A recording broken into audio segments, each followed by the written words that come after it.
சங் பரிவார்களின் அடிப்படை கொள்கை. அந்த கொள்கையை நடைமுறைப்படுத்துகிற ஒரு அரசியல் பிரிவு தான் பிஜேபி. அந்த பிஜேபி இன்றைக்கு ஆட்சி பீடத்திலே அமர்ந்திருக்கிற நிலையிலே சிஏஏ என்கிற சட்டத்தை கொண்டு வந்து இஸ்லாமிய மக்களுக்கு எதிரான வெறுப்பை கூர்த்தீட்டுகிறார்கள். அதுதான் இங்கே இஸ்லாமியர்களை ஒரு சாக்காக வைத்துக் கொள்கிறார்கள். உண்மையிலேயே இஸ்லாமியர்கள் மீது அவர்களுக்கு கோபம் இல்லை. அரசமைப்பு சட்டத்தை தூக்கி எறிய வேண்டும், அதுதான் அவர்களின் நோக்கம்.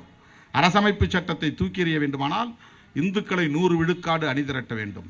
திமுகவில் இருக்கிற இந்துக்களை வெளியே எடுக்க வேண்டும். விடுதலை சிறுத்தைகள் கட்சியில் இருக்கிற இந்துக்களை தம் பக்கம் ஈர்க்க வேண்டும்.